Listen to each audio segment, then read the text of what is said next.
Hey, and thanks for tuning in to Coffee with Klingman, where we talk with some of the most interesting people I know over a good cup of joe. Today in the cafe, we have Jake Wertman, recording engineer, musician, and serial entrepreneur. I love this cup, by the way. I thought you would dig that. Yep, that's perfect. Isn't it nice? Yeah, Isn't it nice? It's actually that was a free gift from a church in We need Wyndham? to record this stuff, dude. Oh, it's already recording. Oh, it is? Yeah. Okay, sick. I was like, dude, what's going on? There's like perfect podcast banter right now. I know, right? It's hilarious. That's why I dig it. I've been doing just start everything recording before anyone even pays attention. Yeah, totally. No, that's great. Yeah. Makes it a lot smoother anyway. Yeah. Letting you in all my little secrets. Yeah, I know. Yeah. Thank you for that. Hey, you're welcome. I'm going to steal your podcast from you. No, Good. I was like, good luck. yeah, no, I don't have the time for that. Oh, for real. But since you did just break the ice, Yeah. Hello, everyone. So we have today Jake over here, my man Jake. What's up, guys? He is the inventor of the Savage Roaster. Yes, sir. He is a gold. I like him. He's pretty great. Yeah. So we are brewing up some today.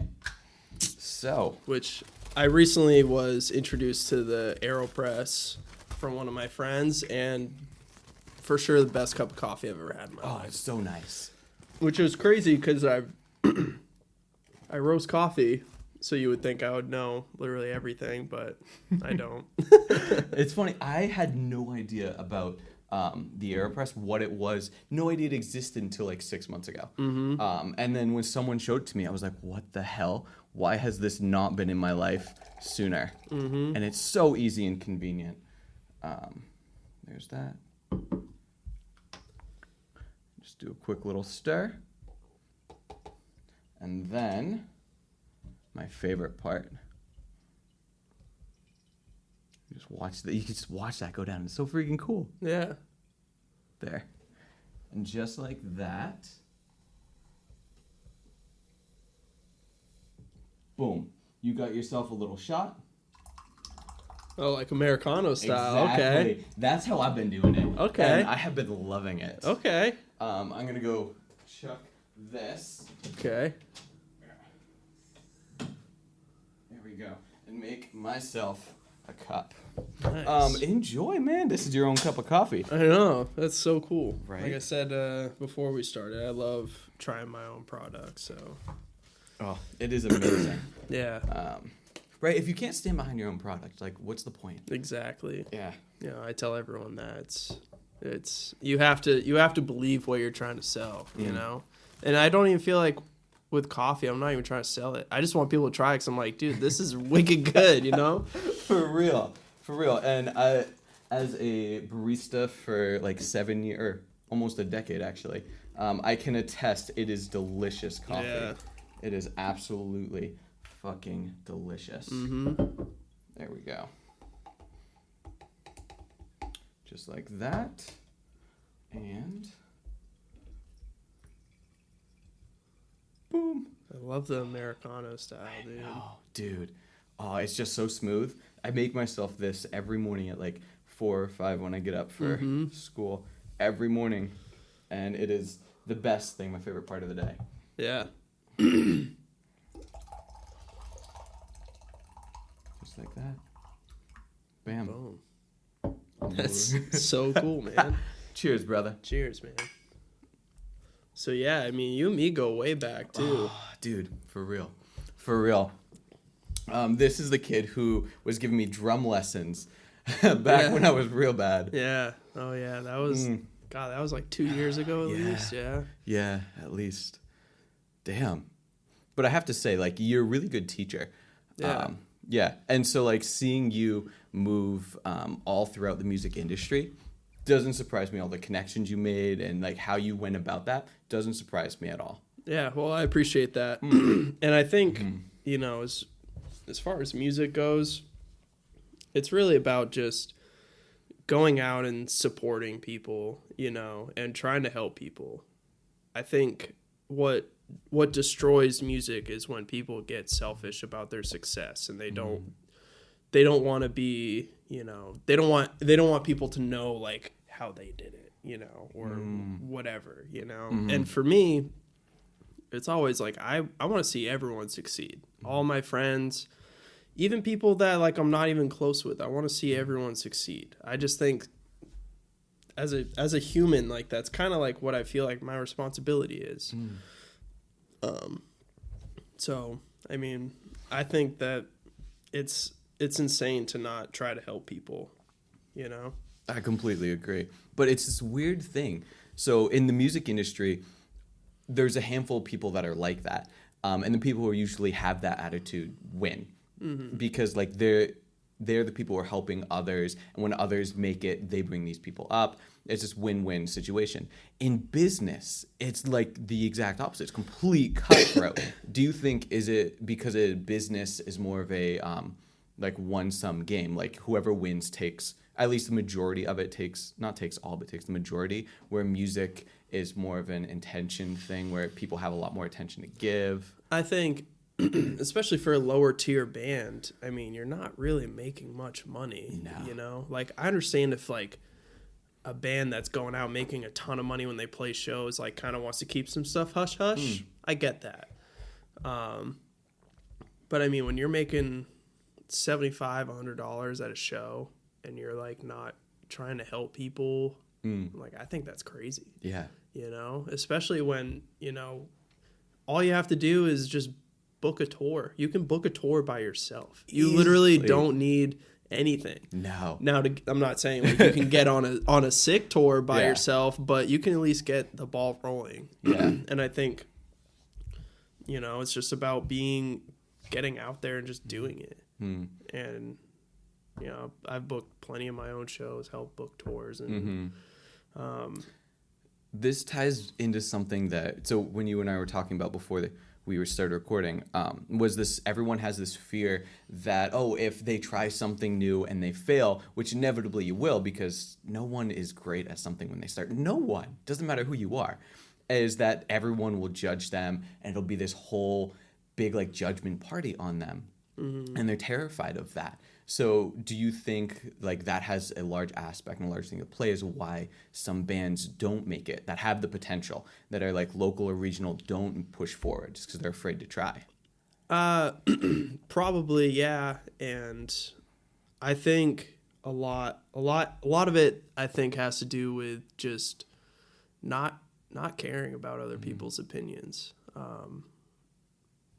Because you're going to get clowned on no matter what. No matter what you do, my coffee business is going to get clowned on. Your podcasting is going to get clowned on. But you just have to go, all right, fuck it. I don't care. You know what I mean? I think people are scared to have that mentality. Like they care about what their peers think so much. And I think that your peers will truly respect you if you just say, I don't care. I'm just going to do it. You'll get judgment at first. And then later on, they're going to ask you, like, how's it going? What did you do to do it? When I moved to Atlanta to play in my first touring band, moved across the country to go play in a band when I was 19. I literally moved to Texas to do the same thing. Yeah.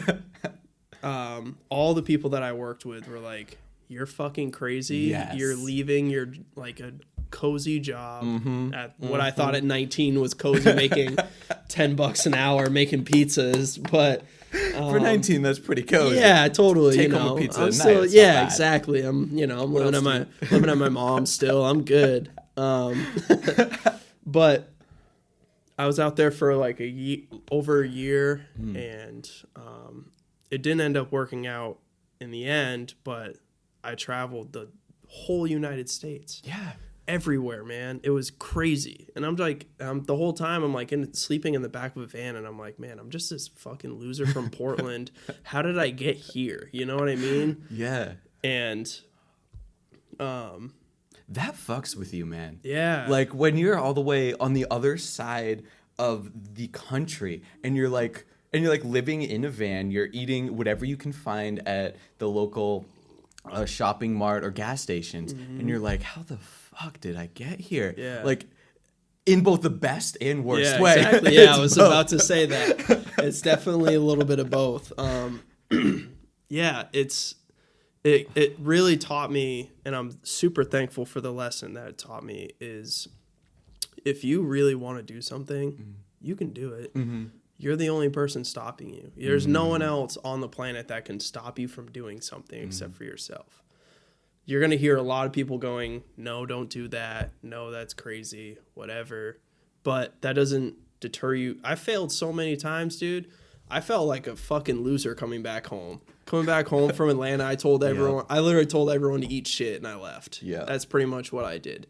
And I came back home, swallowed my pride, took back my job that I originally had. Same job. That's a lot of pride to swallow. Wow. Same coworkers. Yeah. And you know what? After that, I still kept dreaming. Yeah. Still kept dreaming, man. I never stopped. I never want to.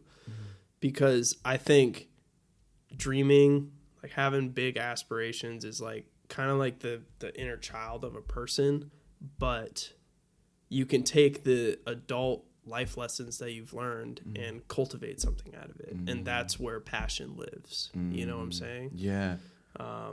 You know, for example, like the coffee thing, man, like I'm obsessed with it. I'm obsessed with it's an ever-changing market, and I love the fact that I can't get the same exact coffee 365 days a year. It's all going to be different every single time. Yeah. I don't think anyone really knows about it. Who isn't involved in the industry. Yeah. It was funny. I had this conversation the other day. We were talking about like Starbucks, and they have like their signature roast. So I'm like, it's literally different every single year. Yeah, it's impossible. The crops change all the time, so it's like, to me that's exciting. That means that I will literally never stop learning, and that is something that I will just chase my tail for the rest of my life and love every second of it. You know what I mean? I'm like a dog. I'm like a dog outside. Absolutely. That's it, and. You know, the same thing goes with music, too. Like, that's an ever-changing market. Yeah. You like, know, who would have thought rap and country would go together? This, like, hip-hop country thing that's came out here. Yeah. But you know what? It's catchy as hell. Yeah. I hate that a part of me likes it. And I think a lot of people probably feel that way. The majority of people feel that way. I love it in the sense that it goes against everything that was supposed to be. Yeah, you know, that should not have been a thing. Exactly. It took the foundation of this is music, and they just went, nah, we're going to do this. Yeah. But I think that's so fucking cool. It works so well. And you have bands like, to take this a slightly different direction, I Prevail and Issues, who've taken the pop hardcore genre and have actually blown up because of it. Yeah, man. It's this crazy idea. It's crazy. Super crazy. But again, it's just, I bet what's the country rapper? It's Lil Nas X, right? That's his name? Oh, God. I have no idea. To be honest, I don't know any of the country people. Forgive me if that's wrong. I don't have it in my library, but when I hear it on the radio, I bob my head. But I think that was the first song he put out. That's crazy. And he just said, I'm going to fucking destroy the market. And I think that's so cool. And it's not for me. I don't like it, but I respect it. You are forced to respect that. Yeah. Like the amount of pressure he must have felt it's crazy. when he released that. Crazy. Like so crazy. I couldn't imagine, because that goes so against the grain of everything that is traditional about either country and hip hop, rap. These are like opposite sides of the spectrum and very polarizing. Yeah. And everything that he did goes against everything that's involved in both of those markets, which is shocking. Like, I'm blown away. And what I think is so cool about it is if you ask a majority of rap fans, what's your least favorite style of music? They'll say country. 100%. So I think it's cool that he took that and was like, I want to see what happens. Like, it was very calculated. I will say that. And I think that's sick as fuck. Yeah. I think that's so cool. It's insane. You know, it's like, you know, if I'm, you know, driving my car and I see someone rocking an outfit that I'm like, I don't know what's going on with that, but I respect you for just fucking going out and doing it. I think that's sick. Exactly. I think it's so dope. Exactly. And then you have like NF bringing this whole. Have you heard his latest album? Or do you like NF? I don't know who that is. Okay, that's fair. He often gets compared to like a new Eminem. He apparently hates that comparison, but yeah, he's very, very emotional rapper. And have you seen the movie Us? It came out last year, I think. I have heard of it, but I have not seen it. I'm not a huge movie guy. Okay, neither am I, but my girlfriend is, so we watch movies. Yeah. I get it. Yeah, exactly. But it was a pretty good movie. But the soundtrack was super like dark and classical and very orchestra driven, dark. And NF's latest album he raps over like strings, like Beethoven style strings. Think that, but think very, very dark, and like very dark, very emotional. A lot of dynamic, tons of dynamic. So it works really well. But it's something where when you like look at it on paper or imagine it, you're like, that can't be right. Totally. But then you hear it and it's like, well, shit. That's right. That worked. That's it. And that's what I'm talking about. Like, people need to stop being so afraid to go against the grain. And I think that's, where entrepreneurship is going. People just want to go against the grain. 100%. And I think that's really cool. Like 20, 30 years ago, people were like, didn't want to hire people with tattoos. Yeah. And now those same people are like, I'm just going to fucking start my own business then. 100%. So many of my friends have started up cool things and are just crushing it. Yeah. Crushing it. You can do so much nowadays. It's crazy. Yeah. But that's really interesting how you're saying like how things are changing, and specifically within entrepreneurship, and how that's fueling entrepreneurship. And that actually makes a lot of sense because like you have, I want to say like 30 years ago, the whole idea, like a generation ago, the whole idea was you have to go to college. Yeah. Even up to about probably 10 years ago before even the now. internet. Yeah, it's like even now it's still a big thing, but it was much bigger before, right? Like everyone was pushing college. Like you have to go and you have to create this big career and work for this successful company and put in your time and hit your hours. And now everyone has looked at, and a lot of people are going against the grain. And I think you're right. I think that is fueling the entrepreneurship to say, you know what? Screw that. I can do my own thing. Mm-hmm. And then people are killing it. And the thing that I think people have figured out, you can learn any trade just typing into Google. It's insanity. It's insane. So when people are like, man, I don't know how to do that. I'm like, you have every resource you could ever want in your hand. Everything. Anything. Literally anything. When I do a lot of like maintenance for apartment buildings and stuff on the side. And I am not like a super handyman. Like, that's just not me.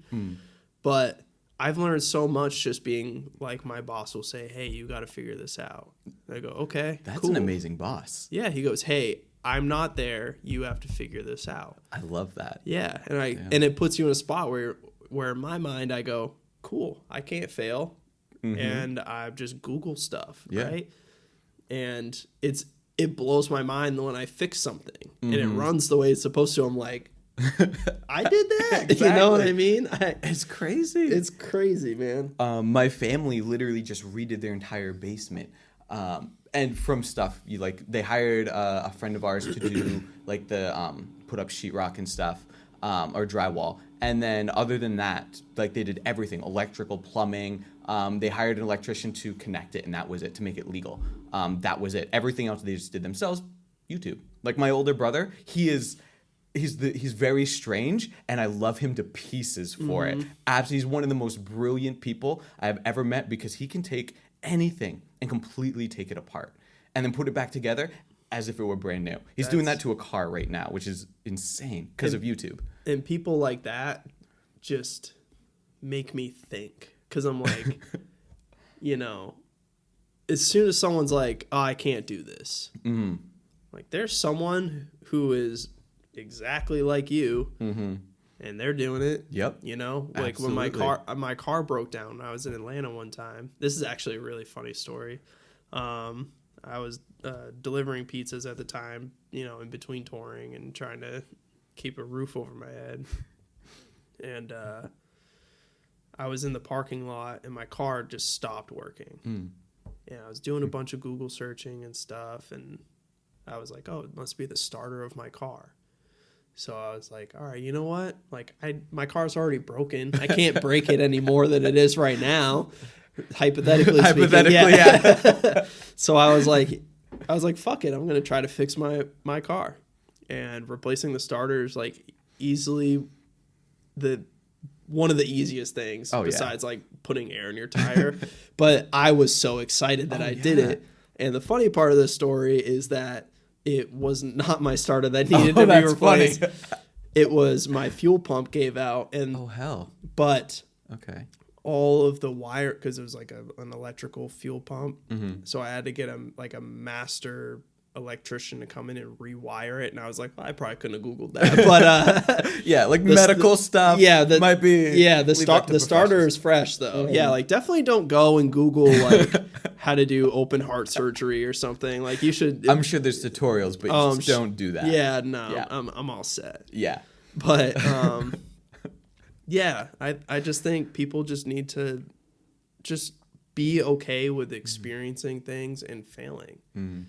Because I've learned everything that I know by failing a lot, man. That's where literally the best people come from, is the people who are the most successful, is because they fail hundreds and hundreds of times. They fail over and over and over. And I totally don't want to get on a rant, but I'm gonna. So there's this idea that I have, or that I think, I don't remember what podcast I was listening to that started to talk about it, and it got me thinking. Life isn't terribly complex. It's actually really simple. It's difficult as hell. Like there are times where it's difficult as hell, but I personally don't believe life is terribly complex. If you want to get better at something, or if you're struggling in an area, or something isn't going your way, the reason it's not going your way isn't because it's difficult. It's because you haven't done it before. Correct. So exactly, if you do it 100 times, becomes that much easier. If you do it 1,000 times, all of a sudden it becomes second nature. And what was once so difficult is now second nature. And it's this whole idea that the more you fail and the more you go through that process, the better you'll get, and the better you'll be as a human, the better yourself you'll be. Man, I wish that I had the first batch of coffee I ever tried to roast. Dude. Let me tell you what, that shit was awful. Terrible. Really? Awful. I mean, that makes sense, but damn, it's come a long way then. Okay, so the first time you ever tried to play drums. Oh, it was hell. Okay. Oh my God. That's fair. And this is another thing. I know you said we were gonna like brush on music, but I feel like we're talking about it a lot, which is fine. Yeah, it's fine. I don't care. But people, when they see a musician, they go, "Man, I just don't have that ability." And I will agree that I think that there is something in a human that makes them particularly good at certain things. However, I didn't just sit behind a kit and could just play, you know, like my God, absolutely not. I remember trying to play the most basic beat I possibly could for months. And I remember just getting so frustrated, but I just never stopped. And I think also with that is go for like what your passion is driven by. So I'm sitting here trying to learn like super basic like rock beats and stuff, and I was like, this doesn't feel like it applies to me at the time. And so I started learning like Disturbed songs and stuff. Yeah, I know. But I started learning like Disturbed songs, and it blew my mind when I sat behind the kit. I used to be in school. I would have my headphones on during like study hall, and I'm like tapping on my legs 100%. And stuff to the songs. And that's how I taught myself. That's funny. Same. Yeah. So, and then one day I was like, I'm going to go home, and like, if no one's home, I'm going to try to play this song. And I went home, got behind the kit, and I, at the time, was like, oh my God, I can't believe I just played this song. I'm sure it's fucking terrible. But yeah, I feel that. But the amount of like joy that gave me is what that spark never went away. It's like a pilot light, you know what I mean? It just never goes out. It's up to you to kind of fuel the intensity of it, you know? So I think, you know, if you want to do something, do it in the way that you want to do it. If there's not like a tutorial or strict way to learn how to paint. Just fucking paint. Do whatever you want. It doesn't matter, you know? If it sucks, try it again. Yeah. You still created something, and that to me is cool. You know? That's amazing. And there's pretty much guaranteed to be a market for whatever you're making out there somewhere. Yeah, or even just for fun too. You know what I mean? 100%. Like, you know, my girlfriend, she does painting, and she was painting some like really sick shit. And I'm like, dude, this is awesome. And she'd be like, I don't know if anyone would like it. And I was like, who gives a fuck if anyone likes it? If you like it, that's all that matters. Exactly. You know, she painted like this coffee mug on like next to a window looking outside, and it was sick. She's like, yeah, I don't like how like this came out. And I was like, but look at the whole fucking thing. You created something that didn't exist before you made it.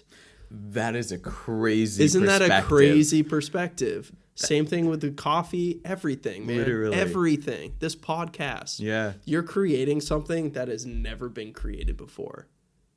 Isn't that insane to think about? That is blowing my mind right now. Yeah. But that is exactly what so much of the creative, so much of the art aspect is. Yeah. Oh my gosh. And so to tie right in with that, there's this idea that like you can never go back to a point before you knew someone. Like I can never in the rest of my life, like I met you, I can never for the rest of my life go to a point where I have not met you. I know you. Yeah. I met you. Yeah. Yeah. It's relationally, it's a similar thing. But to creating something that has never been created before. Yeah. All the time. That's insane. Isn't that crazy? That is nuts. If that doesn't fuel your passion, That I is don't know nuts. I don't know what would. If that doesn't make you stoked on what you're doing, then I don't know. Nothing at that point. Yeah, I can't exactly. think of anything. Yeah. I am so at a loss for words. What the hell? That doesn't happen often. Yeah, you know, I think that's the kind of stuff that I think about when I'm trying to do something. Is you're always creating. I think humans are meant to create. I mean, look at like how society's built up. If you told people 300 years ago that there'd be schools and cars and shit, they would be like, what the fuck are you talking about? You know what I mean? Yeah. And the same thing if people from 300 years ago or 300 years in the future from now somehow could communicate with us and told us, hey, the world's going to be like this. Yeah. We'd be Most people would be like, fuck you. 100%. Yeah, unless the world blows up or something. But Exactly. It's about the only predictable thing we got going. Yeah. Dang, that's crazy. Yeah. That's nuts. Yeah. Like right now talking on this podcast, Yeah. you are creating something that would have never existed if you didn't do it. Isn't that sick? That is so... It's such a simple concept, but when you understand that, like when that clicks, it's like that spark you were talking about. It's you can't not get stoked on that. Yeah. Same thing with music. Like all the songs that you write, all the paintings you draw, whatever it is, it didn't exist before you did it. You know? There's so few things in this world that are like that. And even you think about like a musician doing a cover of a song. How many covers do you know got massive on YouTube or whatever? Oh yeah. That song may have existed, but that version of it didn't. Yeah. And then there's 20 million people that would have never saw that. It's true. And that probably inspired 10% of those people to go try to do their own covers. And you're like fueling other people's things, you know? That's how it all works. When I drop off coffee, I'm on my bike, I just want to I want to hug people and be like, dude, go fucking smash your day. You know what I mean? Go be a fucking badass. Yes. You know? Yeah. And that's it. That's it. And I take off. That's amazing. all I want. That's amazing. Here's your fuel. Here's a little fucking bullshit that I tell people, just some motivational stuff, and I'm like, go fucking Go do it. Go do it. Have the best day at work today. Anything. That can change people's day. It's crazy. It's so incredible how like a little motivation, a little connection, a little human connection completely revolutionize someone's day. It happens a lot in coffee shops. Oh, all the time. That's why I love it. And I'm sure you being a barista is like you get that on the other side, but I've walked into a lot of coffee shops and people are just, bummed, or they're like, it's super busy and they're getting flustered, right? Yeah. And when you're in that headspace, you can't see, you're like, put yourself in a bubble that you can't see out of, right?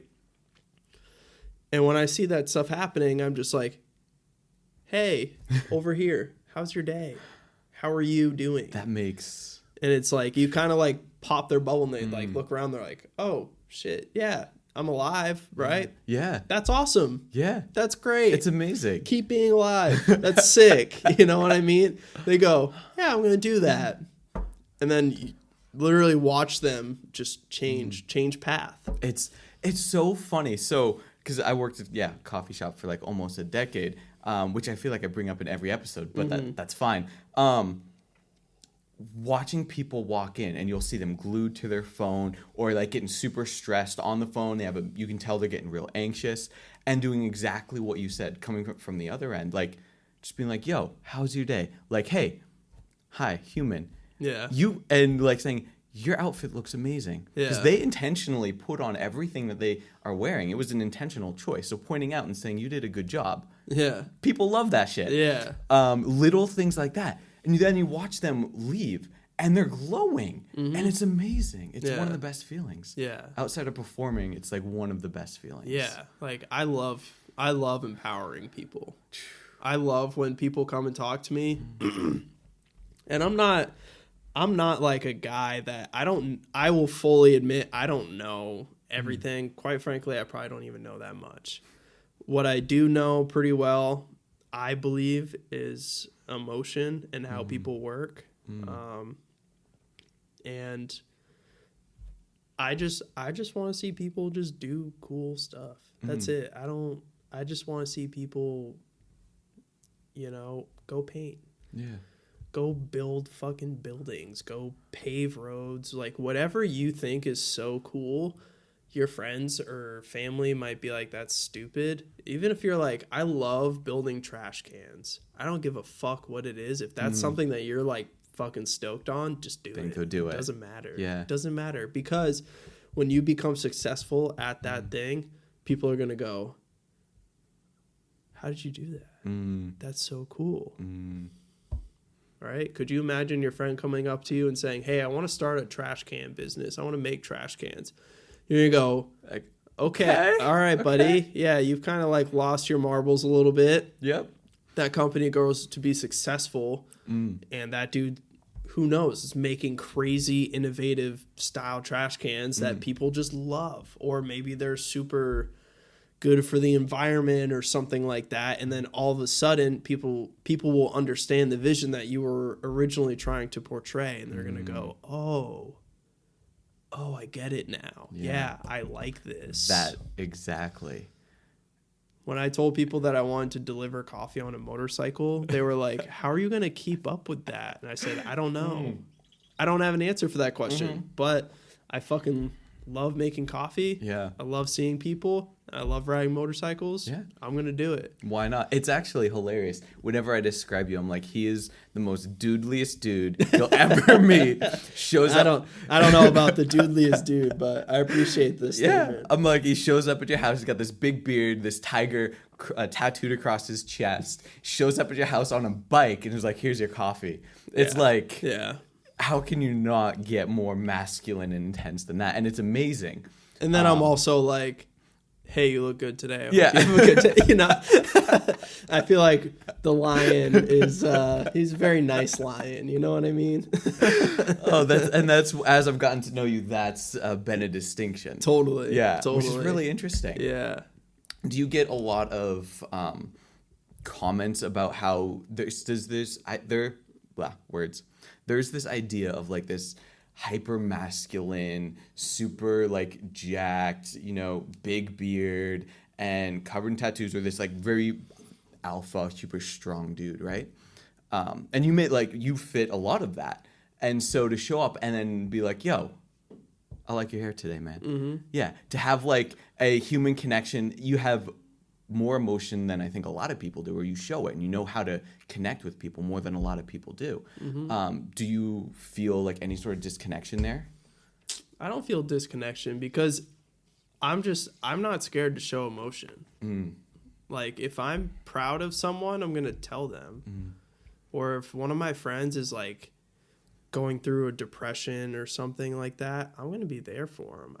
I'm not going to say, oh, toughen up, man. It's fine. It's not fine. No. You're fucking upset. Let's talk about it. I'm here to give you advice. Yeah. I treat everyone, strangers, dude, I've sat with fucking people I didn't even know and talked to them about what they're going through and helped someone and never saw them again.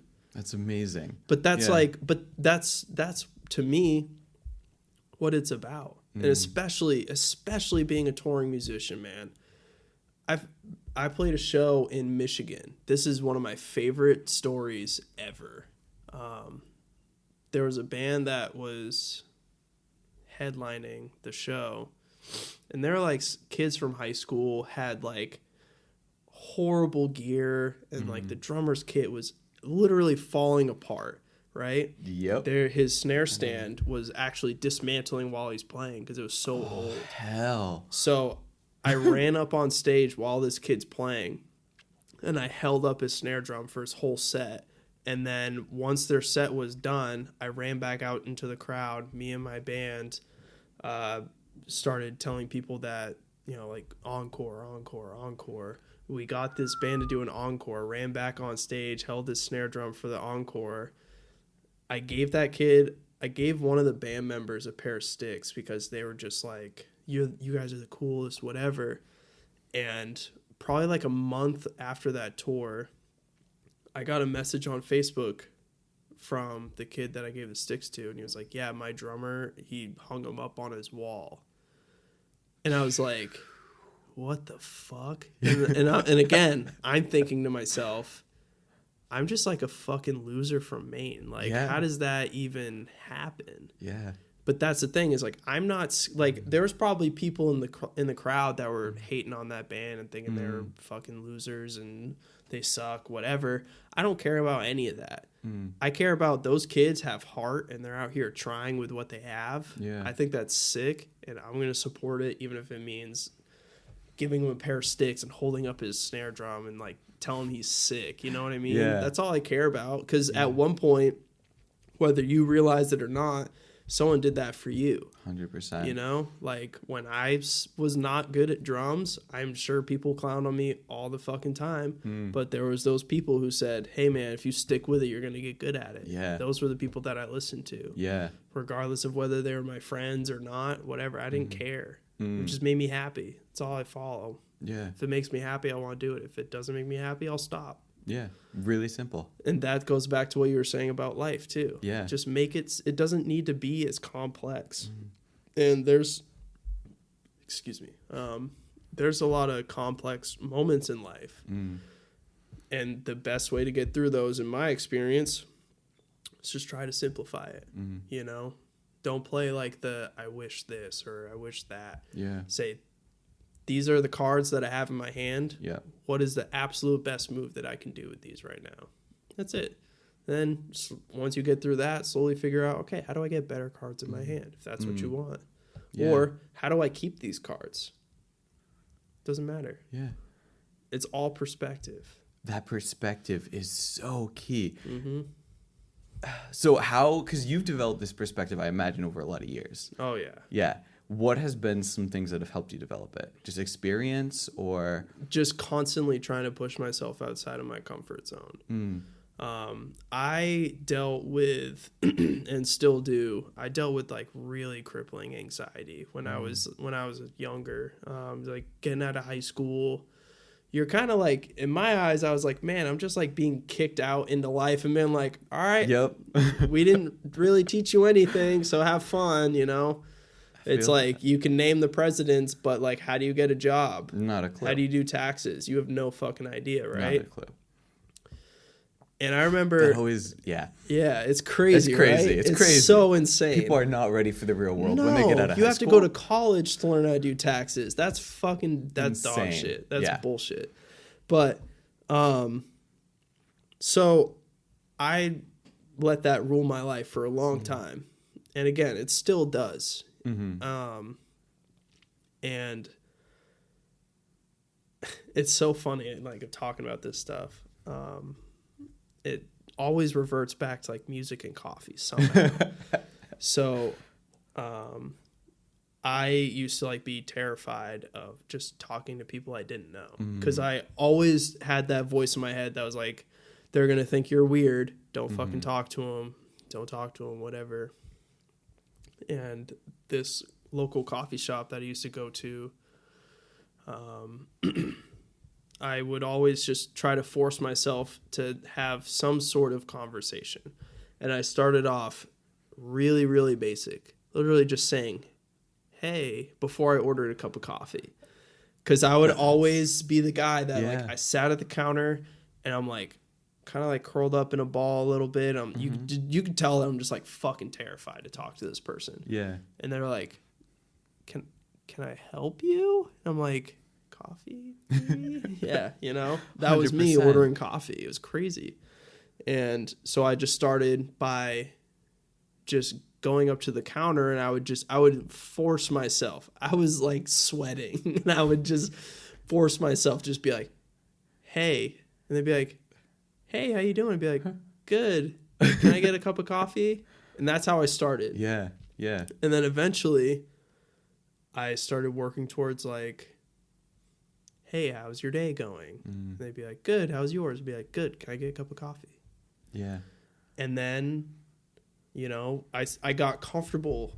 I like kind of taught myself like, all right, cool. I'm not going to like get fucking murdered if I say hi to someone. Yeah, you know what I mean? 100%. Like you have those like, it's literally a progression you have to make. Yeah. Yeah. So, and I think the hardest part, and this goes for a lot of things too, it's just taking that first step and finding your way to navigate through it. Because a lot of people are going to say, you need to do this, you need to do that. Yeah. What feels good to you. That's all that matters. It's your anxiety or your depression. That's all it is. It's not mine. It's yours. What do you wish you could do about it? Chances are usually when you wish you could do something about it, you can. And like, I don't believe in like, you know, I cured my anxiety, or I don't have depression anymore. I don't believe in that. Yeah. Dude, there's days that I don't want to leave the bed. Yeah. But I always push myself for something better. Always. I'm constantly doing that. And that's kind of like where I feel my salvation is. Like, I'm always trying to like one up myself. I basically just, if I'm, you know, roasting coffee and I'm like combining a bunch of different things and I'm like, all right, this is a 9. How do I get to a 10? Yeah. You know what I mean? 100%. And that gives me that like satisfaction and that drive, you know what I mean? And yeah, I think forcing yourself into uncomfortable situations just to prove to yourself like it's not as bad as I thought it was going to be. Yeah. Or, you know, I didn't die. That's great. And it's crazy that's the thought that goes exactly through your what head. Goes through everyone's mind. It's funny. I had a very similar situation, like life growing up as you. Was super, super introverted. When I graduated from high school, I was like, oh God, I have to talk to people. Like I went more than a week without talking to a single soul. Yeah. It's like me and my TV is my school. That's it. Yeah. I'm like, I don't need to talk to anyone. And I remember I got out of high school and I was like, okay, and then I went into college, and in my interpersonal communications class, I realized that my life was dominated by like 5 specific fears, like fear of rejection, fear of what others think, fear of the unknown, 2 others that I can't remember. And so for my final, I created exactly a similar thing that you did, a hierarchy for each fear of, okay, if I want to get over this fear, what's the first step? What's one thing that I could do today that I'm scared to do, but I think I could do? And it was literally, it was the same thing as you. I was like, go into the grocery store and say hi to the cashier. Yeah. That was literally my first step. And I was like, so I did it. And I realized they didn't like blow up at me. They weren't upset. The person behind me didn't think I was holding up the line. Like it wasn't a big deal. And then I was like, okay, I got to a point where I'm like, have one conversation with a stranger every day. And like you just slowly move forward. And I literally applied at Starbucks because I wanted to get better at talking to people. Yeah. Because I sucked at it. And I'm like, this is an atmosphere where you need that skill. And I'm bad at it. So I'm putting myself in that atmosphere. Yeah. Because my comfort zone is here. And where I want to be is out here. So I have to move towards it. Totally. And it's just that step by step. Like right now, I am it's this weird thing. I've come back to being very afraid of what others think. Yeah. And like this podcast is helping a lot within that. And I have like a whole program of like what I'm doing presently, step by step, to get over that. Yeah. And it's like that progression is so necessary. Yeah. And yeah, like I said before, I just think it's all about like pushing yourself. Like I've never been on a podcast before. So having a microphone in front of me and talking at first was just like, oh, fuck. Hope I don't say anything fucking stupid. I probably have, but I mean, whatever. It's already said. It's said, it's happened. Exactly. I wouldn't say so, but it said it's happened. If you have, it's fine. But that's the thing. It's exactly. fine. 100% fine. No one's gonna come in here with a gun and kill me because I said something Exactly. stupid on you. You know what I mean? Like Exactly. it's understanding that your mind, for reasons that I cannot explain, will create these scenarios that are just so insane when you say them out loud, but in your head they're so real. So real. Yeah, and especially touring, man. Like any touring musician out there, like my heart goes out to you because it's fucking hard out there, man. And I know everyone has like the cool guy persona and stuff, but like a lot of those dudes are like anxious messes. 100%. But I think being able to like, whenever I toured with people, I'd always just try to talk. I just want to talk to people and connect. Yeah. Like someone, like if I was out touring with someone, it felt like they're feeling weird, or I got like weird, I'd be like, hey, are you good? You all right?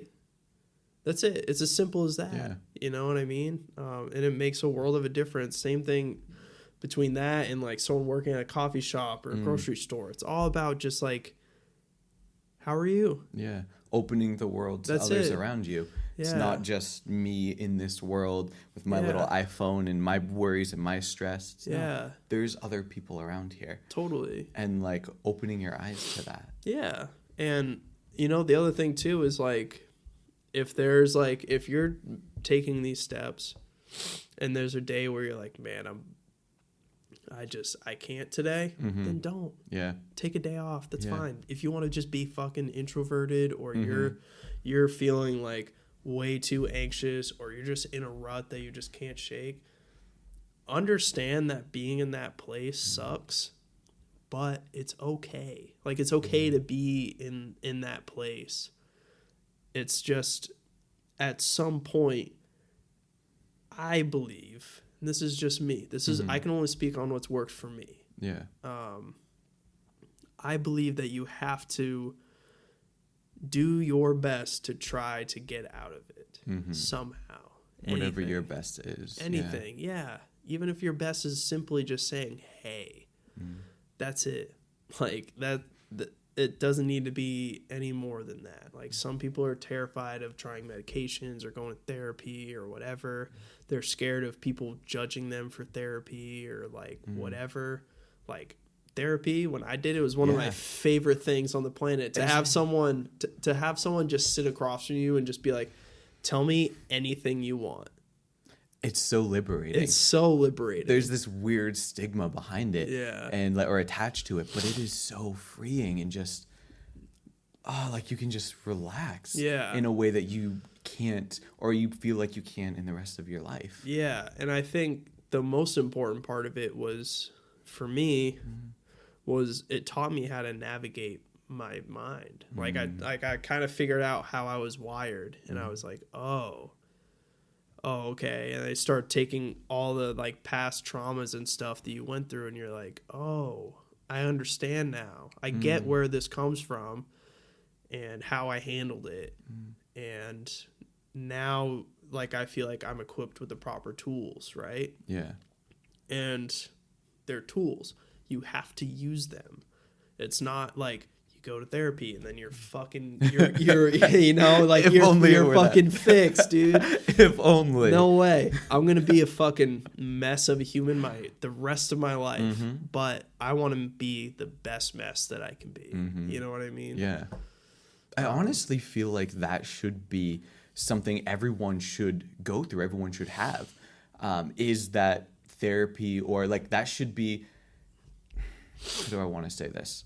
I feel like that should be before you graduate high school, you should have gone through that. Because learning those skills of how to navigate your mind and how to judge, okay, this is what I'm feeling, this is why I'm feeling it, and is this really is this really how I'm feeling? Yeah. Yeah, because those three are three distinct things, even though they can get super blurry. Yeah. And I think, you know, I don't even think it's necessarily like go to therapy and experience that. I just think it should be, you know, whatever sets your fire, you know, whatever you feel is your therapy. Drinking coffee, huge therapy of mine. Like, I love how like warm the cup of coffee is when I feel anxious. This is I love drinking coffee. And it's kind of funny because you would think it heightens, and this is why I say it's different for everyone. Because I know a lot of people, when they drink coffee when they're anxious, it just makes it worse. They get like, you know, like jittery and whatever. But for me, it calms me down because it's warm. Like, I drink my coffee black, so it's like bitter, and it's like, it's almost like getting like punched in the mouth, you know, a little bit, because you like take a sip, you're like, and you're like, you kind of like just go, oh shit, okay, you know, you kind of have that moment when you get out of like a panic attack, you know, you have that moment where like reality kind of clicks in, you're like, oh shit, I'm in a room on a podcast right now, like what the, you know what I mean, like that 100%. That kind of thing happens. Absolutely. So when I drink a cup of coffee, it kind of helps me with that, or like tea sometimes helps too, like stuff like just like hot liquids, I guess, like hot drinks. I love them. I love them. I'm drinking hot black coffee on 100-degree day. I don't give a fuck. You know what I mean? I get a lot. My friends make fun of me so bad for that, but I can't help it. It does the same thing for me no matter you know, no matter what it is. You know, it's just, you know, so I can't sit here and say this is the definitive way to cure. This is how you cure anxiety. Drink a hot black cup of coffee. It'll fucking cure you. No, that's what worked for me. Yeah. And that's my point with like medication, therapy, art, anything. It's what works for you. It doesn't matter. Be yourself. Yeah.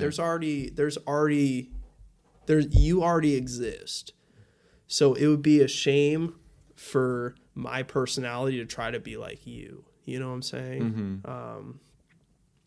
You already you don't want two of you, right? One of me is plenty. Yeah. Trust me, same. Anyone who wants to be like me, fucking don't. You do not want this. But like you kind of like, it's almost like you take away from the world when you try to be someone else, in my eyes. You know what I mean? Like, I think that you should be whoever you want to be. It doesn't matter. Dude, there's people still doing circus stuff. It doesn't fucking matter what you do. It doesn't matter. As long as you love it. Yeah. And like, I think it's crazy when people get like, there's too much hate in the world, man. There really is. I think it's bullshit. I think it's toxic. And like, I've had my moments where I haven't been the best person on the planet, but I always, with that perspective in mind, I always try to support people, and I always I want people to feel accepted. I don't care where you come from. I don't care how you dress. I don't care what your personality is. If you are just being yourself, That's dope. 100%. Do that. You know what I mean? And everyone's longing for that acceptance, for that support. Every single person is longing for that. Mm-hmm. And like, if you're willing to give that, everyone becomes better around you. Yeah. And isn't that the point? Yeah. And I think it's ironic that it's like you have to not care about what people think of you to get the right people to care about you. You know what I mean? Isn't that like kind of a weird thing? Wait, can you explain that a little bit more? So, if I'm trying to be something I'm not, mm-hmm. people that I probably don't really care about are going to want to be around me. Mm. Whereas if I'm trying to be, authentic, mm-hmm. I'm trying to do my coffee business, I'm trying to fucking record music, and I'm trying to like play cool shows and just do what fulfills my needs and what makes me happy. Yeah. Chances are I'm going to be surrounded by people who support that. Mm. So when you try to fit into something that you're not, that's not you, true to who you are, mm-hmm. you make yourself more miserable because you're going to be surrounded by people that you don't really care about. It just becomes this whole spiral. Yeah. And, that might not always be the case, but I found that in my own life. Yeah. I was like, oops, sorry. Is this thing on? Yeah, right. But yeah, I when I worked in the kitchen, especially, man, it was like such a toxic environment, awful. And I felt like the only way I was able to survive for a long time was to just adapt. Mm-hmm. And I was fucking miserable. And then I was like, man, I'm better than this. I don't need to do this, Not like I'm better than them, but I'm better than the person that I'm trying to be. Yeah. That's a beautiful distinction too. It's a very important distinction. Yeah. Yeah, is not making the judgment saying I'm better than these other people that are around here. But no, I'm better than the person that I'm trying to be when I'm with them. Yeah. And that's very important. Yeah, I just felt like I wasn't being me. Mm-hmm. And I hated it. It was miserable. Mm-hmm. And I started searching for I used to before I started working at the studio,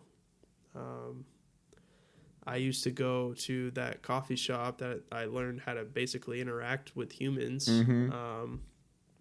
And I found online that there was these like business seminars, right? People teaching you like things about business or marketing. And I found a bunch of things online, like articles about like touring and making connections and all this stuff and books. I would wake up at like 9 every day. I would drive to the coffee shop and I would drink coffee and I would sit there and study. I had notebooks that I would write in when I did the business seminar classes and stuff until 4 p.m. Dang. And then I would go walk across the street to the place that I worked. Mm-hmm. I'd close the kitchen, get out at like 1 a.m., go home, take a shower, sleep, wake up, do it again. Because that's what made me happy. Yeah. That's what I enjoyed doing. Yeah. Because I felt like I was taking my life into my own hands, where I was like, I've always wanted to learn about business. Yeah. And I don't want to go to school for it. Yeah. So what do I do? Yeah. You can learn so freaking much. Yeah. Yeah. And then I realized, like, I can just look up literally anything. And that's kind of where I made the discoveries of, like, people doing, like, webinars and stuff like that. And I was like, this is so cool. Oh, it's the shit. It's nuts. It's so cool. And that's kind of what that was, like, the start of my driving force. You know what I mean? So I thought that was awesome. And, I didn't care. I didn't like, I would tell people that and they'd be like, all right, like that sounds fucking wicked boring. And I was like, yeah, well, more for me, I guess. Exactly. You know what I mean? Exactly. Sick. If you love it, you love it. That's it. Yeah. It's like, I would be bored as hell if I wasn't working and constantly doing something I loved. Like, I get up at 4 or 5 every morning. I'm in bed by like 10 or 11. Mm-hmm. And I fill my day with this, with editing audio, with learning drums, I'm actually in school, so with schoolwork, with working, all of this stuff to better myself because that's what I love. Totally. It's that personal development and bettering myself every single day. Yeah. And people look at me and they're like, you do what? You must hate your life. And I'm like, no, my life couldn't get too much better. It could, but not a whole lot better than it is right now. Yeah. I mean, it's pretty great. I love who I am and what I'm doing. Yeah. And there's a distinction that I want to make for people trying to do their own thing. I feel like entrepreneurship right now is kind of like a fad, right? It's in style, kind of. You know, there's a lot of people trying. There's a lot of entrepreneurs, yeah. Yeah, and those people, I still, that's dope. My thing is like, if you're not happy doing it, just don't do it. Yeah, because no one's gonna be upset with you if you don't try to do your own business or whatever. Yeah, it's just, again, this goes back to the thing I was talking about with anxiety and stuff. It's all about what works for you. There's not a set equation. If there was, we wouldn't have half the problems we have in life. But it's about like what fuels you and do that. There's people that make a shit ton of money playing video games. Blows my mind. When I realized that, it blew my mind. Crazy, 100%, right? Yeah. How many people get shit on for locking themselves in their room and playing videos? So many, right? But if that person comes out of their room and they're like, "Hey, mom, dad, I have $1 million in my bank account. I'm gonna go buy a house." They're gonna go, "What? Yeah. Excuse me?" That's the thing, is that it's just be smart about whatever you're doing. Or if you love working 40 hours a week, you make enough money to pay your rent, and you love to like go out partying with your friends and, you know, doing whatever, shopping, anything. If that makes you happy, fucking do it. Just don't hurt anyone in the process. Yeah. You know what I mean? Yeah. Like, there are people for all walks of life and all different lifestyles. Just whatever you feel is best for you, just do that. It literally doesn't matter. Like, I just think people should just do whatever they think is best for their well-being and just do that. Do you think social media has dampened that, or at least has dampened that? I think so. Social media is a very interesting thing for me because I think that it's extremely beneficial and extremely toxic at the same time. And I think it's all about perspective on it. Your perspective. Okay. Enlighten me. I'm so intrigued. So, obviously, you can use social media as a platform to do literally anything. Anything. You can literally have you can have a website and be making shit in your house. And if you have enough Instagram followers and post cool enough content, people will buy your stuff and you'll have a business. It's nuts what you can do with social media from a business perspective. It's absolutely insane. At the same time, I think that there is a lot of people who will try to like post stuff for likes or you know, whatever. Like, they search for the acceptance there, which that doesn't make me very happy. So I can't say what makes other people happy. But I think that I think also social media has kind of deterred like our ability to talk to people just face to face.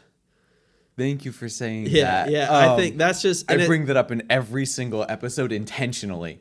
But it's ironic because we are on a podcast, you know what I mean? So it's like... That's my point, is that it's such a situational thing. Yeah. Where like, if you're constantly checking Instagram and you're like, man, I wish I was in Miami on the beach, or I wish that I was out partying with these celebrities, or...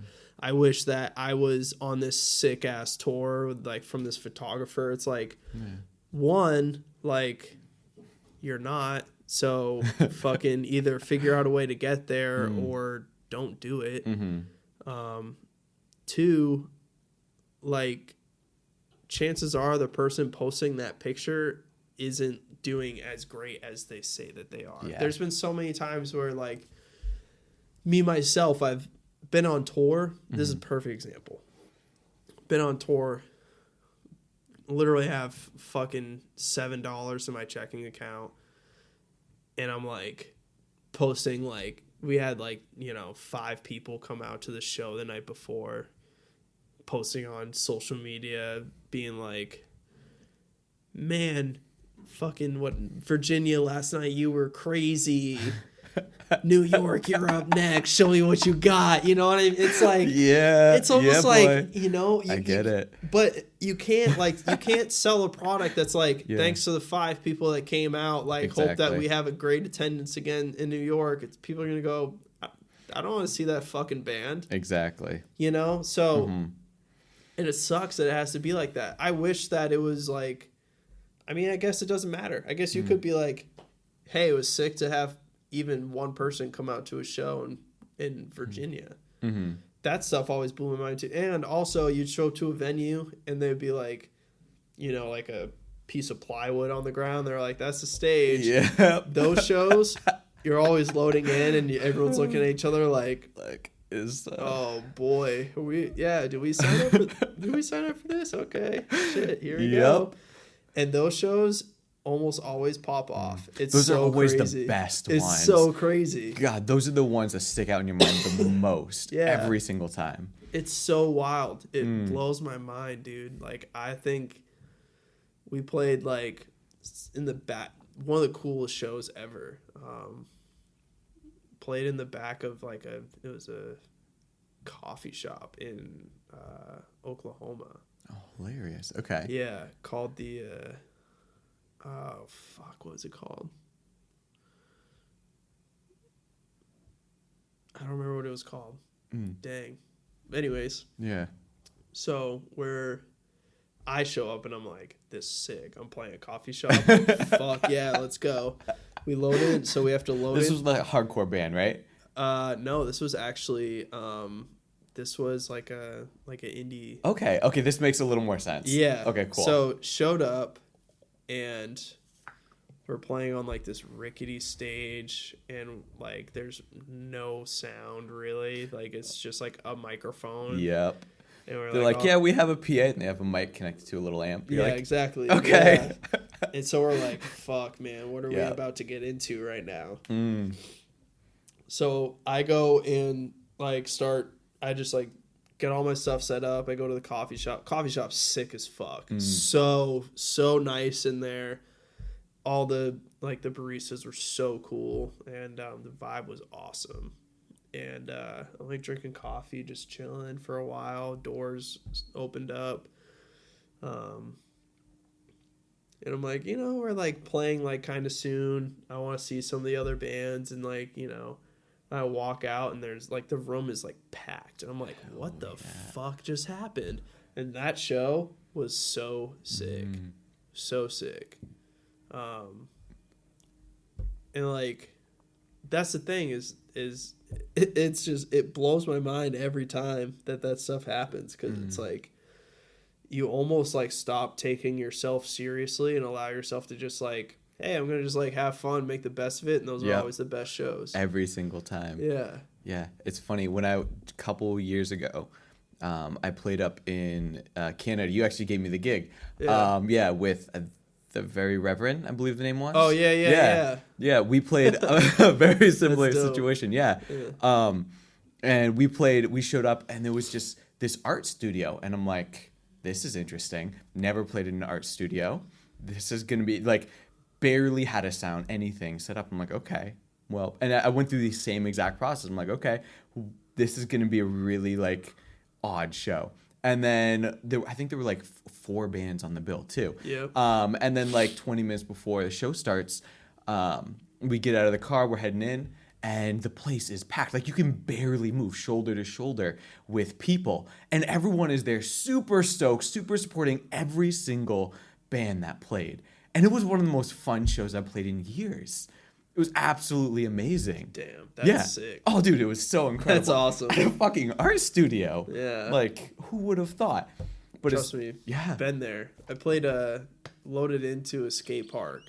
And when I say into a skate park, an indoor skate park in Florida. Interesting. Did you guys play in like the pool area? No. Dude, when I say skate park, they had like 2 quarter pipes and like a rail, and it was like, oh, that's funny. yeah, like no, it was. You ever see like an old dirty garage and like the concrete's like super wavy and like it's just like even if you sweep the ground it's still dirty. Yeah. That was this place. That's hilarious. And like we it was on Halloween, ironically, when we played. And for some fucking reason the owner of the venue, skate park, whatever you want to call it, he had like a bunch of costumes. He was like, you know, we anticipated playing for like younger crowd. Yeah. And all the bands we were touring with were like, nah, we don't want to dress up. And all of us were like, hell yeah. Fuck yeah, we want to dress up. Absolutely. And people remembered us from that. That's hilarious. Because we were just like, we don't care, whatever. Exactly. Let's just have fun. Who gives a fuck? Who cares? Throw the fucking egos aside. It doesn't matter. It doesn't matter. Dude, I had like whatever was left of the Halloween pickings. And like I think my bass player was a stormtrooper. Vocalist was a gorilla in a full gorilla suit. Oh damn! Yeah, dude, that's like intense. Oh yeah, because you're moving around. No, and, like... we didn't half-ass it at all. Like we were like, if we're gonna do this, we're gonna fucking do this. Wow. Yes. Serious respect. My guitar player had the Burger King outfit. The whole thing, dude. How did he hold the guitar? I don't. What the hell? He had the whole Burger King outfit, and I dressed up as some. I remember telling everyone that I didn't have any pants with my outfit. It was just like the shirt and the hair and the hat or whatever. So I told everyone that I was Amish from the waist up. I remember seeing all these photos on Instagram. Yeah, it looked insane. Yeah, it looked like so much fun. And that's the thing is that like it was almost like. Instead of being like, oh man, I wish the show was going to be like fucking packed and whatever, there's like 30, 40 kids there, which is still great. That's awesome. That's a great turnout. But we were just like, let's just fucking, let's send it. Who cares? That's let's what have I'm talking fun. about. Yeah, it doesn't matter. Who cares? So yeah, I just think be open to whatever life throws at you. And sometimes like when things are shitty, and you get offered something, even if you're like, nah, sometimes like you should just say you know? Like I probably, my guess would be that my mood probably wasn't awesome that day, and everyone would want to, like, my band members were so into the idea. And I was like, I'm like, yes. And I'm like, I was just like, you know what? Fuck it. Whatever. Let's fucking, if we're all going to do it, let's all do it. Let's do it and have fun. Yeah. And completely turn that whole day around. So it's almost like you don't allow yourself to like experience like such cool things. And it makes you think about like all of the times that you missed out on because you're like either like, nah, I'm too cool for that, or like you just were like in your own head about it, you know? Is that interesting? It is so interesting how that works. Growing up, I had this huge problem with saying no. And so like I was so terrified of everything. So I'd be like, do you want to do that? I'm like, no. Do you want to do that? No. Do you want to do that? No. I have my own comfortable little bubble. I'm fine with this. I don't like new experiences. I don't like getting hurt. I know I'm safe here. Yep. Like that was my life until, God, I want to say until I was like 18 or 19. Super, super sheltered, both imposed and personally because I made that choice. And from there, like I remember hearing, which ties into a lot of what you've talked about today, like your life begins at the edge of your comfort zone. If you want to have a memorable life, you have to do something every day that is worth remembering, taking that step out. And so I started taking these steps and embracing and being like, yeah, no, in all honesty, no, I definitely don't want to get dressed up as a half Amish right now as I play. This is going to be exhausting. But you know what? fuck it, let's do it. Let's go for it. And you have practically, you have so much more fun. Like, Yeah. life, it becomes so much more enjoyable. Because it becomes like it's not serious anymore. It's exactly. You know? Exactly. That's where it becomes sick, is when you're like, oh, life isn't supposed to be serious all the time. Cool. Yeah, You know? doesn't need to be. Yeah. Yeah. I'm gonna kind of change it up on you a little Let's bit do it. too. Because I just had this thought pop into my head. Let's run. What if you take like a public figure in history, right? Mm-hmm. President. We'll say like Martin Luther King, right? Okay, cool. What would happen to the world if he was crippled by anxiety? And let's say he didn't act on some of the things that he did. How different would the world be right now? You know what I'm saying? That would be... It would literally be a different world. So you think about, like, if there's like a big picture idea that you have, you're almost like... It's almost like doing an injustice to not do what you feel needs to be done. You know, there's been plenty of times where I'm like, man, I would love to do that, but I am not cut out for that shit. You know, until I eventually learned, and still continue to learn, like, I'm my only limitation. And he's the same way, man. Could you imagine if he was so anxious to give the I Have a Dream speech that he just didn't do that? Yeah. Could you imagine that piece of history just being fucking gone, never existed? That would be insane. Right? That would be insane. Yeah. Like, the world as we know it would be so different. I can't even... Or like Rosa Parks. Yeah. You know, like some shit like that. It's like, what if they were too scared to stand up and they just never did? Yeah. Because they also you have to think not only what they did for themselves and the direct people around them, but the impact that they've had on people even now. Country, yeah. You know? So like everything would be different. And that was just like that as far as our history goes, that wasn't even that far back. No. The further ahead we go in our history, the more that impact will have. Yeah. Which is crazy. And you think about, like, if there's like some kid sitting on a school bus thinking about like the ice caps melting or something, had this idea, right? Like, man, what if I did this and it could like reverse the effect of the ice caps melting? But that person was like too anxious or too depressed or too scared to like do something about it. Like that would just never exist. Damn. And that's what I'm talking about. And the same thing applies with like painting, writing a song, any of that stuff, man. Like it's all like you are creating something that never existed. Yeah. Like if Van Gogh if he did his first painting and someone was like, that's shit, that's horrible, and he was like, well, I guess I'm done. I guess Tapping I'm never out. exactly. Yeah. Could you imagine? You can't. I can't. No. Like physically, I can't imagine what that would be like, not having any of these figures or not having what they've created. But that's what I'm saying. So what if you are the next figure and you have no idea? You know, and you have these ideas in your head that are like, man, this needs to fucking happen. Yeah. And every single person could be that next person. Correct. You know what I'm saying? I feel you, dude. Crazy, right? That's insane. It's crazy. Yeah.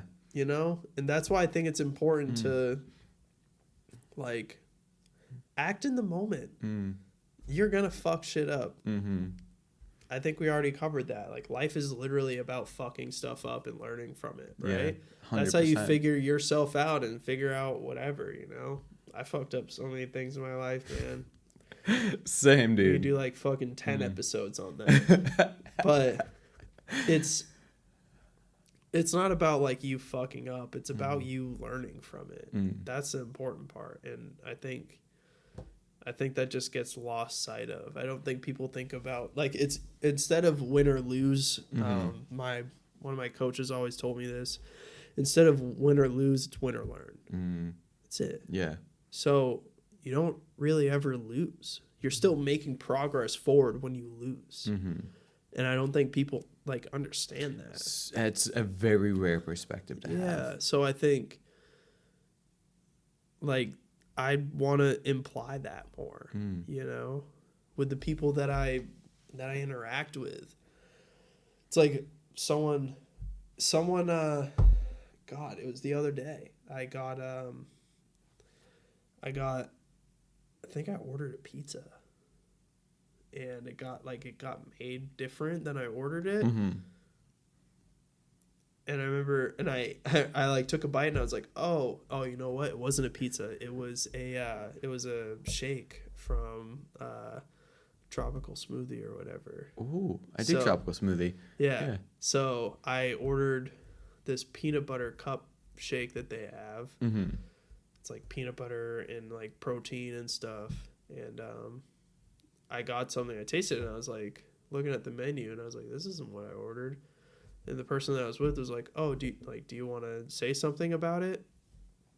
And I took another sip, and I was looking at the menu, and I was like, and I saw they had this thing called Mocha Madness, which is like coffee. And I was like, fuck no, I don't want to return this. Are you kidding me? I'm getting this every time now, you know? So it's like, and that person probably didn't even realize that they fucked up. Yeah. You know, but it's like, just take life like that, you know? It's just roll with the punches. Sometimes it's going to suck, and sometimes you're going to be really surprised. You know? That's you know, that's important, I think. Yeah. Being able to just roll with the punches is crucial, because the punches, I think we have this idea that the punches will stop coming at some point. And like, if we only get a little better, if we only have a little more money, if we only develop this relationship a little further, then the punches of life will stop coming, at least in this area. And that doesn't happen. Like, life is gonna beat your shit dry. Like, you're gonna get beaten again and again and again. And if you have the ability to just roll with it and not put up this fight, not to try and resist everything, but just be like, you know what? What's going to happen is going to happen. Let's go with it. Let's see where this takes me. Yep. Completely changes how you go throughout life and the outcome of it. Yeah. 100%. Yeah. Not a lot of people have these perspectives, man. No. No. And that's the thing, is that if I talk to a lot of people, and a lot of people think I'm a fucking weirdo, I can sense you it. Are. Yeah. You are. 100%. It's amazing, and you are. Yeah. Yeah. And that's the thing, is that I know that. I know that I'm fucking weird. So why am I going to try to change that? Yeah. It makes me different from literally everyone else. I'm different than every other person on the face of the planet. I think that's sick. That's freaking sick. Yeah. I'm the only person that does exactly what I do. That's it. No one else does exactly what I do. That's fair. That's sick. That's insane. That's so cool. I think that's so fucking cool. You know what I mean? Now, I am similar to millions of people, I'm sure, but they do not do exactly what I do. And I think that's dope. There's people that are going to be way better at things than I am. I'm going to be better at things than some people, but I'm completely different than everyone else. Yeah. Instead of striving to be the best at this specific thing that someone else is already great at, or that you just want to because it'll be this social thing, a social standing or status, just looking at yourself and saying, you know what? This is what I like. This is what I'm good at. This is what I want to do. So screw everything else. This is what I'm going to do. Yeah, not only that, but it's like more than this is what I'm good at. It's more, this is what I like. I'm sure that people would taste my coffee and they'd be like, this is dog shit cup of coffee. And I'd say, cool. How do I make it better? What would you like to be different in it? And if they give me stuff that needs to be different, I'll figure out how to make it better. But I appreciate those comments. You know, when like writing music, we would be like in the studio, what do you think this drum part should be? I'll think for a second. And I'm like, it'd be fucking sick if there was this, right? And the producer will go, absolutely not. Yes, 100%. And you kind of like, just like go, oh, fuck, okay. Yeah, okay, your sick. heart just, like, okay. But the thing is that going through that, I've become so much better at writing. 100%. It's so crazy. 100%. That's the thing that you have to be able to take like criticism too. I think people misuse criticism a lot, and I think this ties back into the hatred thing, like how we have a very judgmental and negative borderline hatred culture right now, especially online, and that is really prominent through criticism because people don't use criticism how it's intended. Where criticism is intended to separate the shaft from the wheat, so to speak, to separate what's good from the stuff that's crap. Right? You take something, you throw it in the fire so that all the crap burns away and you have what's left in the solid gold, right? And that's what criticism is supposed to do. You're like, okay, this is what's good. Now, this drum beat that you were thinking of, no, that's shit. We're throwing that out now. What you need is focus on this. You need to serve the song in this way. Yeah. And like, that's good criticism. People tend to use criticism nowadays just for the sake of judgment because it's the cool thing or it's the thing they're supposed to do is to judge and hate on everyone else in the form of criticism. 100%. One of my best friends ever, one of my best friends on the fucking planet will tell me every single time I do something stupid. He'll tell me every time I need to get set straight about something, or if I'm like in a predicament and I'm like, man, I don't know, like if I'm in the right or the wrong. If I'm in the wrong, he'll be like, dude, you're doing this. Stop fucking doing this.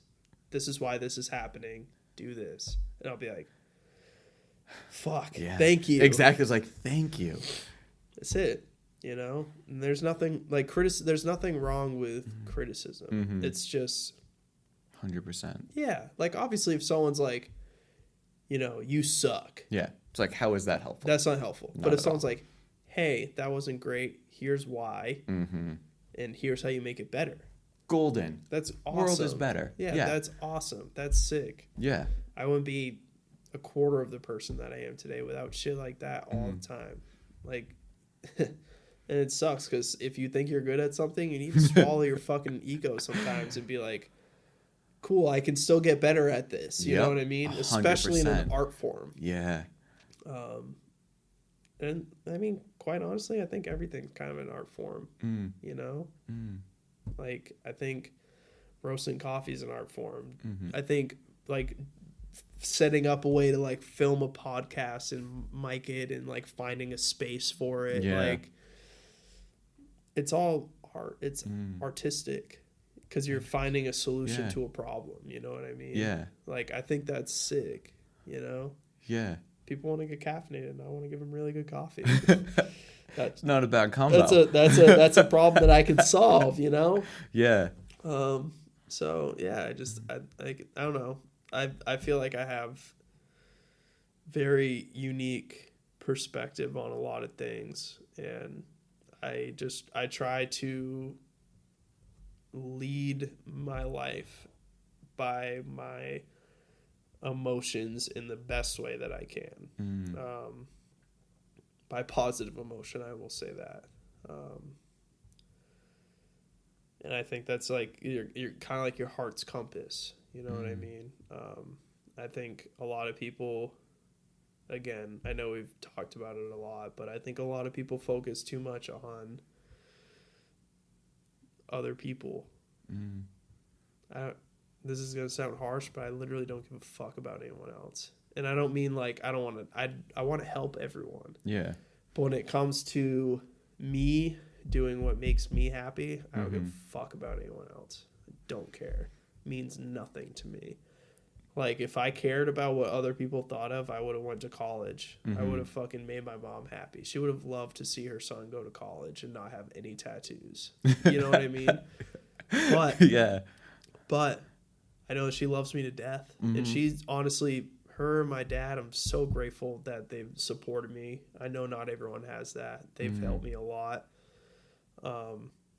But I've also had a lot of friends that have told me that I'm a fucking crazy person. And then 6 months later, when I get back from touring or they try my coffee, they're like, whoa. They're like, what the hell? Yeah. And that's the thing is like, it just, everyone works a little differently. Sometimes it's drastic. And either those people just need a little more time to figure out exactly what you're trying to do, you know? Like I said before, me telling people like I want to deliver coffee to people on a motorcycle, they're like, what? You lost your fucking mind? Yeah. Like, yeah, I have, and I love it. Exactly. I'm gonna do it. It's gonna be sick. You know what I mean? It's gonna be sick. 100%. Yeah, it's crazy, man. Right. So like coming to the terms with this idea that when you try something, you are gonna suck. Most people are probably going to hate on you. Yep. And that is the reality of it. But if you never try, you'll never get better. You'll never know if you enjoyed it. And you'll never be able to come back and be like, hey, this is what I can show for all of my hard work. Yep. None of those will happen if you don't try. Yeah. And like when I was doing the business seminars like online and stuff in the coffee shop, for a hot minute there, I was like, man, I want to be like a marketer for a business. And then I started really looking into that, and I was like, wow, that sounds fucking terrible. Like, I do not want to fucking do that. But I still learned a lot about marketing. Oh, yeah. So that's the thing is like, I've tried, I've used the same examples, but I've tried painting. I can barely draw a stick figure. Yep. Doesn't really do anything for me. But I still learned how to draw a stick figure. You know what I'm saying? Like there's something to take away from everything. Fixing my car. I'm not a mechanic, but I learned how to fix something. Excuse me. It's allergy season. It is that time of year. Yeah, I know. Damn, unfortunately. Yeah, I know. That's funny. Yeah, so I don't know. It's crazy, man. I don't know. Like, what for you?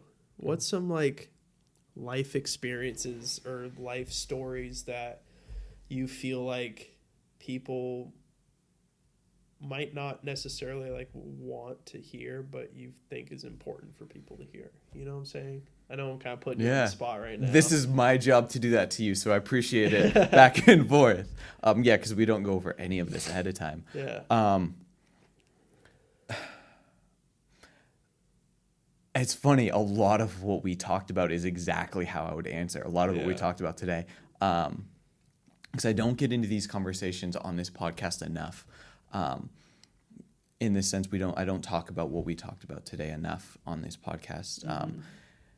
I think a lot of people, they need to get out of their comfort zone. They need to take that step. And in order to do that, you need to know ahead of time that it's going to suck, but it's not going to be the end of the world. Yeah. If you want to grow, it is going to suck and it's going to be very uncomfortable. And that's how you know you're doing it right.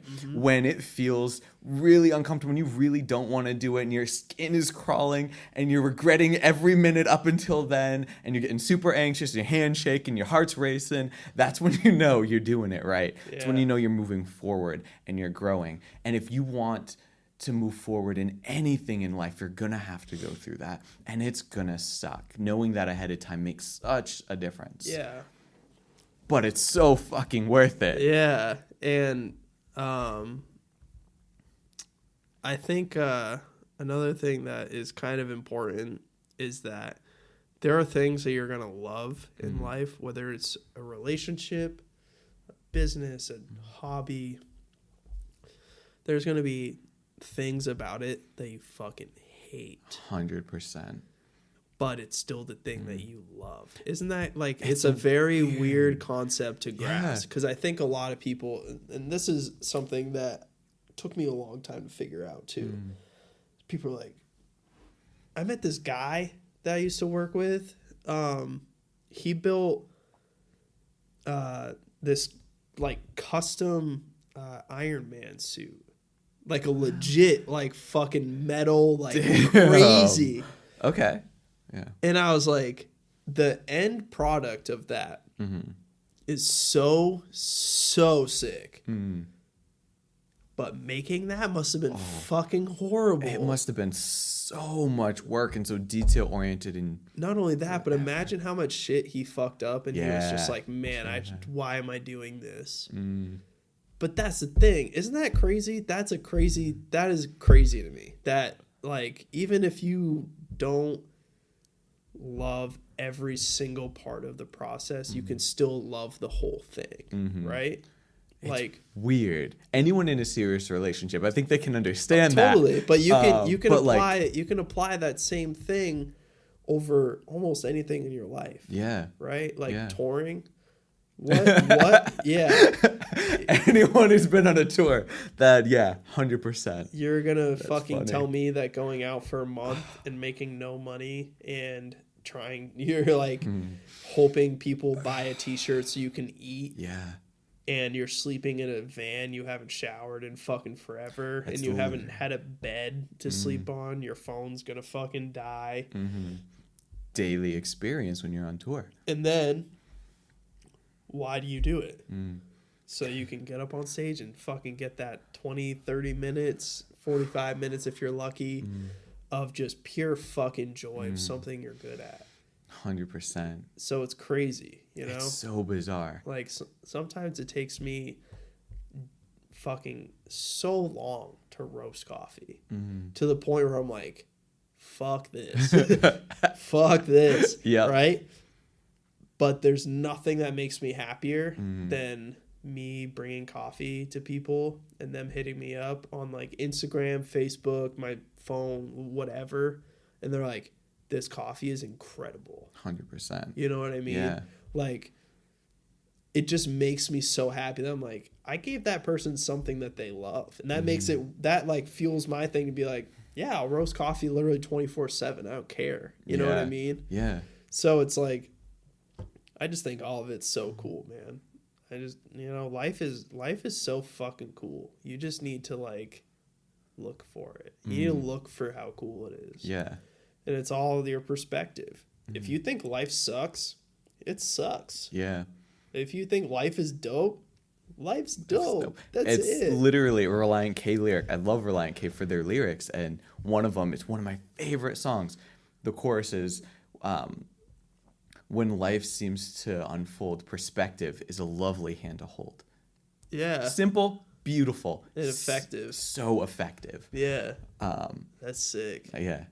That's awesome. Yeah. Oh, it's good. It's so gold. But yeah, like having perspective is actually probably the other thing I would say. Yeah. Is like, don't get caught up on the little things. Yeah. Every day there's going to be tiny things that will ruin your day, quote unquote. There's going to be 5 minutes, 10 minutes, an hour maybe that you will hate, that you got yelled at by your boss, you got yelled at by a customer service. That happens more than people would like to admit. Yeah, exactly. Anyone working in customer service, you understand, like, that's rough, and that can ruin your day. It has many times it's ruined my days. But looking at that and saying, okay, you know what? That was a one interaction. How many interactions did I have today? I interacted with 500 people. That was one. Am I going to let that one really change how the entire day went? Or am I going to say, okay, that was one interaction. That put me in a pretty sour mood. I'm going to take a minute, breathe, recompose myself, because you need to after something like that. And then I am going to go and improve someone else's day and actively go and change the world around you. Yeah. That will change your perspective faster than anything else. Totally. Even humor is a really good way to... I wish I was better at humor. I actually don't love humor, but I love the effects of humor, and I wish I were better at it. See, like, there's been so many times where, like, go to hand a customer a drink and you fucking drop it. Oh, yeah. Oh, like, yeah. 100%. You can see, there's a guy that I worked with, whenever he saw someone mess something up, he was the most, like, cool under pressure guy ever. Mm-hmm. You couldn't face this guy. Love those people. Right? Just crazy. Mm. If he caught you fucking something up, Yes. he would make fun of you so bad for it. Yes. To the point where sometimes it would be like, yo, fuck you. Hate you. Yeah. There were some times where he would be like, hey, good job spilling that drink in front of that customer. I'd be like, Yeah. I ain't pleased, buddy. You know what I mean? Like, you're just like, 100%. you have to like you kind of just have to like eat that and just Yeah. be like, Yeah. that person didn't die. Exactly. It's fine. Worst things in the world are happening. Totally. In a spilled cup of coffee. Yeah. Like, I'm definitely not saying like go like spill drinks. It doesn't matter. But it's like, if you mess up, yeah. if you can't find a positive out of it, just make it into something funny. Exactly. Just do something. It's you know? true. Like, it doesn't need to be dark days all the time. It's true. Like, if you have those days, that's fine. Mm-hmm. It's fine. There's days where I'm like, I'm just going to survive today. Yeah. Tomorrow will be better. Today, I'm going to just do everything I need to do and go home and restart tomorrow. Exactly. That's fine. That's fine to have those days. And then when you have those days where you're like, I'm killing it today, fucking kill it. You know what I mean? Go out and fucking really kill it. Mm-hmm. And there's a speaker who I'm sure you're familiar with is Gary Vee. 100%. So he really changed my perspective, and that's really what he's good at, is changing people's perspectives to be like, all that matters is what you think, you know, and it's not even selfish. It's more like righteous. You know what I mean? And if you have people who don't like what you're doing, they're probably not meant to be in your life anyways. Exactly. And I'm not saying like go torch relationships and stuff, but it's like, if you're not happy, fix it. It's not another person's fault that you're unhappy. You know, like, there are certain situations where that could be true, but, you know, at like a job, you know, I personally don't think it's very hard to find a job if you're willing to do it. If you went to college for a specific trade, and you know you're trying to find a job in your area, that is probably fucking very hard. But if you're cool with fucking making pizza or serving coffee, construction, dog, you can get fucking paid doing anything. Exactly. You can make money on your fucking phone. You can become an Uber driver if you have a car. Yeah. If you have a car, you can make money. 100%. Crazy. You can make a decent money doing an Uber driver too. Totally. You can do surveys online and make money. Yeah. Literally just Google it. Google it. It's fucking crazy. It's nuts to think like that's the world we live in. Yeah. It's and so like, crazy. Right? So like when people complain about their job, it's like there are so many other options out there. If you really hate what you're doing so much, there are so many other options. Something that'll be not only better for everyone around you at your work, because you're bringing everyone down if you hate it that much, but better for you and better for what you want to do, and you'll fit in better and you'll be happy. Totally. 100%. Like I said, just like be a fucking weirdo. Who cares? Absolutely. Literally, who fucking cares? Who cares? It doesn't matter. Just be fucking weird. Just be weird. Who cares, man? I think that shit's dope anyways. 100%. So. 100%. Yeah. Damn. Well, it's crazy. It is nuts. It's so crazy. I would love to keep this going, but I'm not going to lie.